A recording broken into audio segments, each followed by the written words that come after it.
Hello, what's up mga kumare kong tigang? Kayo po ba mga kumare kong tigang ay may mga businesses, may mga negosyo kayo at kayo po'y nakakaranas ngayon ng mga sinasabing mga pagtumal at paghina ng inyong pong mga kita at benta? Nako, alam niyo po ba mga kumare kong tigang na may iba't ibang mga dahilan kaya tayo po ay nakakaranas ng ganyan. Kaya tayo po ay nalulugi at parang naoolats na. Nako, baka ito po ay inyo pong nararanasan ngayon. Alamin niyo po ha mga kumare kong tigang ang mga sanhi at dahilan niyan. Ano yan? Yun na nga po ha mga kumare kong tigang, kasi for today's video pag-uusapan natin ang mga sinasabing mga senyales o mga palatandaan na kayo po ay may mga kumokontra at nang uusog sa inyo na maaring nagiging dahilan kaya kayo po ngayon ay nalolostred na. Nalolostred, ano yung gripo? Kayo po yung nalulugi, yung na parang nauolas lagi, kayo parang yun na nga, walang benta. Pagka ganon, leche mga yan sino kaya nang usog na yun? Alamin nyo ha mga kumare kong tigang, at yan po ang topic natin ngayon. Talaga ba? Opo ha mga kumare kong tigang. Nalolostred, ano yung gripo?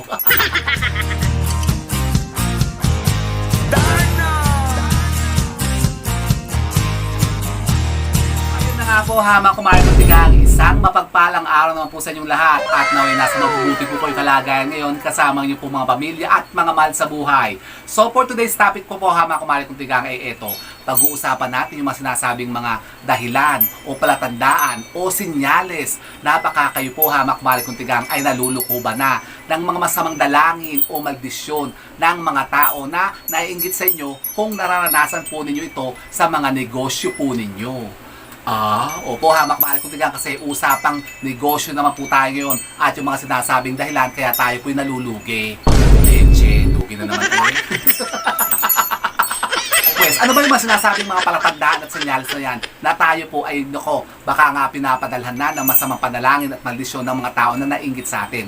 Ganito po ha, mga kumare kong tigang. Kasi kayo po ha, mga kumare kong tigang, maalarma na kapag ka nakita nyo po ito dyan po sa mga tindahan po ninyo o inyo pong mga negosyo. Ano yan? Number 1 po ha, mga kumare kong tigang. Kapag ka kayo po ha, mga kumare kong tigang, ay palagi na lamang nasisiraan po ng inyo pong mga paninda. Yung palagi na lamang na-expired ang mga paninda po ninyo. Nako, bakit gano'n? Bawa, meron kayong mga panindang mga kakanin, yan, mga, bakit nagtitinda ng mga, yung madaling mabulok baga, yung madaling ma-expired. Nako, tingnan nyo yan ha, mga kumare kong tigang, bawa, yung mga karinderya, yung mga kainan, restaurant. Pansinin nyo yan ha, mga kumare kong tigang, ang bilis-bilis pong mapanis po ng mga paninda po ninyo. Ganun yun. Ibig sabihin po, may nang-uusog po sa inyo ha, mga kumare kong tigang. Tapos, hindi mabili-bili po yung mga paninda po ninyo. Ganun, yung bagay parang inaagyo na dyan sa estante po ninyo, walang bumibili. Nako, kapag kaganyan po ha, mga kumare kong tigang, mag-cleansing ritual na po kayo ha, mga kumare kong tigang. Magpausok kayo sa tindahan po ninyo para mawala ang mga sinasabing mga kamalasan na yan. Opo ha, mga kumare kong tigang. Ang pangalawa po ha, mga kumare kong tigang, kapag ka napansin nyo po na ang inyo pong mga tindahan ay sinasapot-saputan na. Sinasapot-saputan? Opo, ng mga gagamba, di ba? Usong-usong ngayon yung mga gagamba. Lalo bumibili ngayon ng mga gagamba ha, mga kumare kong tigang. Yung mga bata, bumibili ng mga gagamba, naghahanap sila ng gagamba, tapos pinaglalaban-laban nila. Nako. Opo ha, mga kumare kong tigang, usok-usok po yan ngayon yung mga gagamba. Pero alam niyo po ba, kapag ka ang inyo pong mga tindahan o yung mga negosyo po ninyo ay lagi na lamang napakaraming mga sapot, yung lagi kayo sinasapot-saputan, nako, negative din po yan ha, mga kumare kong tigang. Kasi ang ini-invite po ng sinasabing mga sapot-sapot na yan sa mga tindahan po ninyo, kamalasan, pagkalugi, pagkalagas ng inyo pong mga kita. Talaga ba? Opo ha, mga kumare kong tigang, kaya maglinis kayo ng mga tindahan po ninyo. Tanggalin yung mga sapot-sapot po ninyo. Kahit po sa bahay ha, mga kumare kong tigang. Pansinin nyo rin po yan. Kapag ka ang bahay po ninyo ay sinasapot na, ibig sabihin, mga tamad kayo maglinis. O walang ginagawa yung mga kasambahay po ninyo. Nakaulaga lang yan. Kaya ang bahay nyo, yun, sinasapot na. Kasi negative din po yan ha, mga kumare kong tigang. Kapag kayo po, ang bahay po ninyo, yung mga agyo-agyo na at puro sapot na. Kaya ipalinis nyo na yan. Number 3 po ha, mga kumare kong tigang, Kapag ka napansin nyo po, halimbawa kayo may mga sari-sari stores o may mga shop kayo, may mga karinderya kayo, pagka madalas, halimbawa kayo po nag-check ng harapan ng tindahan po ninyo, ganito po, pansinin nyo kapag kayo po may mga nakikita dyan, mga dura-dura. Samlang sino may nadura? yung mga, yung mga, pasin tayo sa mga kumakain, kumain ko tigan. Yung mga dura-dura, nako, yung spit, nag-i-spit, spit off, ano ba tawag doon sa dura? Dura, yung mga napaksam lang, di ba, dumudura, di ba bawal na yan? May mga city ordinance yan, bawal dumura. Meron na bang ganun? Kasi alam ko yung mga bawal umihi. Bawal umihi sa pader, nakakamatay, di ba? Huli. Yung mga dura-dura ba, may city ordinance na ba yung ganyan? Kasi alam niyo po ba, kumarin kong tigang, na yung pagdura ay isang simple pong manifestasyon yan ng sumpa. Kayo po yung maaaring padalhan ng masamang mga panalangin o yun nga, yung mga curses na maaaring umepekto sa inyo kapag kayo po ay dinuraan ng mga tao sa harapan po ng mga tindahan po ninyo o mismo sa harapan po ng mga bahay po ninyo. Sa mga gate po ninyo, baka merong ganyan. Negative po yan, kumarin kong tigang. Kaya tanggalin nyo po yan, yung mga dura. Tapos yung may mga tadighala. Ano yung tadighala? Yung parang plema. So, pasintabi, kumarin kong tigang. Pero yun nga po sinasabi po na ating mga matatandang mga inuno, isang sinyalis yan na kayo po ay naiinggitan at kayo po ay minamaldisyon o inuusog ng mga tao na may mga maitim na galit sa inyo. Kaya kayo po minamaldisyon nila. Ganun pala. Dapat yan, kumarin kong tigang, buhusan nyo, magbaldeyo kayo, maglinis kayo, para mawala yung mga dura. Leche, ano to? Number 4 po, kumarin kong tigang, isa pa po. Kapag kayo po, kumarin kong tigang, ay nakapansin po ng mga pako. Masabi ba sa inyo? Kapag kayo po yung mga maraming nakikita mga pako dyan sa paligid po ninyo, sa harapan po halimbawa ng mga tindahan po ninyo, o mismo sa loob po mismo ng mga shop po ninyo, mga karinderya nyo, mga restaurant nyo, yan, yung mga businesses po ninyo, may nakita kayong pako, lalong-lana po, kumarin kong tigang, yung mga pako kinakalawang, isa po yan, kumarin kong tigang, sa sinasabing maldisyon na maaring ipinadadala sa inyo ng mga taong naiinggit nga sa inyo. Kayo maaring isinusumpa nila, binibigyan nila kayo ng masamang panalangin para kayo po malugi, para malagas kayo.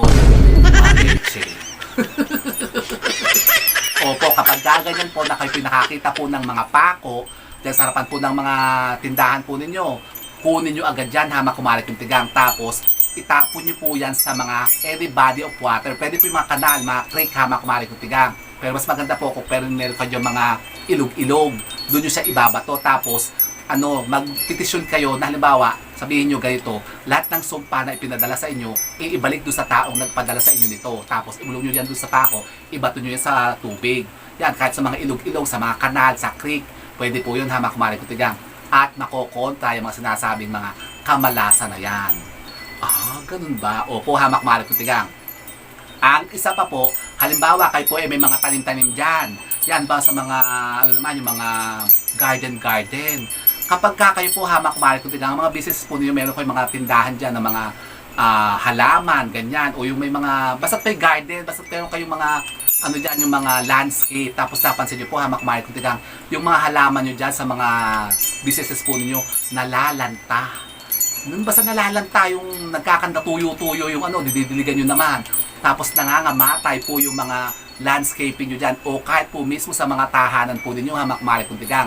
Pansinin nyo rin po yan kasi maaaring kayo nga po ay pinadadalhan ng mga masamang dalangin o sumpa ng mga tao na naiinggit po sa inyo o yung may mga maitim na galit sa inyo. Ganun. Opo, kumarin kong tigang kasi dito nga sa amin, kumarin kong tigang. Meron akong kilala dito, hindi ko lang babanggitin ng pangalan. Nagagalit ba naman, kumarin kong tigang? Sa akin pero wala na siya. Alam niyo yung mga puno ko dito ng mga rambutan, lansones, mga kalamansi, nangamatay lahat. Alam niyo kung anong ginagawa? Binubuhusan nila ng asin, tubig na may asin. Ayun, nangamatay yung mga puno na namumunga. Kasi naiinggit, kasi kami yung nakakapitas ng mga bunga. Sila, siyempre, naiinggit sila. Wala silang puno ng lansones, ng rambutan, yan, mga lansones. Yung mga, kalamansi. O, siyempre ako, hindi na ako bibili sa palengke, may pampigana ako. O, ayun, nainggit, alam nyo? Yung kapitbahay namin, binuhusan ng timba na may tubig na may asin. Ayun, sa awa ng Diyos, patay na siya. langit kawa, kanyang kaluluwa. Ewan ko kung nasa langit nga siya. Ah. At ang isa pa po, hama kumari kong tigang, kapag kayo po ay pinapasok po ang mga tindahan po ninyo ng mga anay. Nako, di ba po mga tindahan po ninyo, hama kumari kong tigang, may mga anay na. Nako, tanggalin nyo po yan, hama kumari kong tigang, kasi malas po yan. Kapag ka ang mga shop po ninyo o mga businesses po ninyo, inaanay, nako, ibig sabihin po, kayo po ay may mga masamang panalangin na ipinadadala sa inyo. Kaya nasisira po ang mga lugar po ninyo. Kahit po sa bahay, hamak marik kung tigang, kasama rin po yan. Kasi basta yung mga properties nyo, mga pag-aari nyo na inaanay na, negative yan, hamak marik kung tigang, malas ang dala-dala niyan. Either kahit sa mga businesses po ninyo, sa mga tindahan, o sa bahay po ninyo. Dapat tanggalin nyo po yan, ang mga anay. Kasi, nako, kayo ay malulupog dyan, hama kumari kong tigang. Mauubos ang kabuhayan po ninyo at kayo po'y malulugi talaga dyan. Magkakanda malas-malas kayo talaga. Naman pangunta dyan.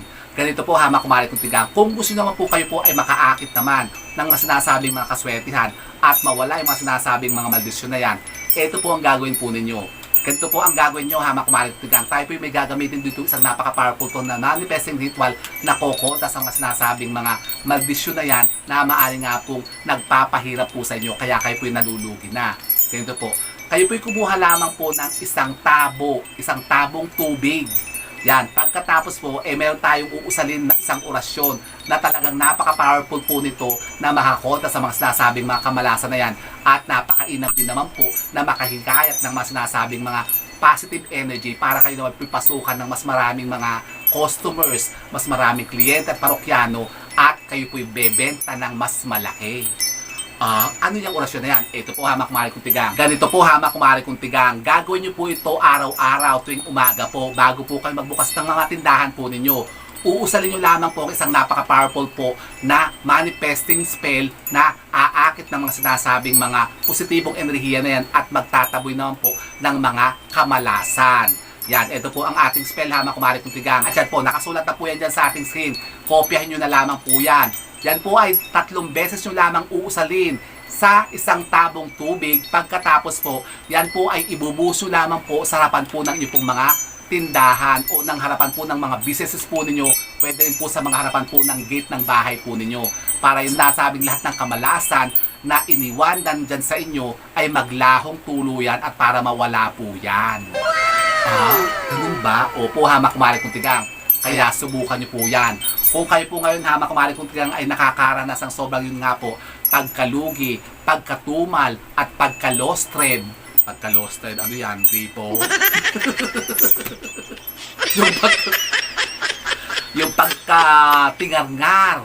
Yan, pagkalugi at pagkautas. Ako, ano ba yung mga words? Na nga yung malapit na kayo, mautas baga. Yung talagang lupog na kayo, talagang marapit na kayo, babankrupt baga. Gawin nyo po yan, hamak kumari kong tigang. Usalin nyo po muna yan sa umaga po. Kapag kayo po magbubukas na rin po mga tindahan, kumuha kayo ng isang tabong tubig. Pagkatapos ay ulit-ulitin nyo lamang po yun ng 3 beses. At pagkatapos yan po ang ibubus po ninyo sa harapan po ng inyong pong mga tindahan o mga businesses po ninyo. Ganun ba? Opo, hamak kumari kong tigang. Kaya subukan nyo po yan. Hindi nyo susubukan, subukan nyo para malaman nyo po kung ano po maaring magiging epekto nito sa mga businesses po ninyo. Ganun ba? Opo, hamak kumari kong tigang. So yun po, hamak kumari kong tigang. Sana po may napulot ng mga bagong idea at kaalaman sa pagkontra sa mga sinasabing mga kamalasan na yan. And with that, mga kumari kong tigang, keep safe and God bless. Thank you for watching. And don't forget to subscribe my channel. I know you like it. And don't forget to brush your teeth. Bye mga kumari kong tigang. Lost friend.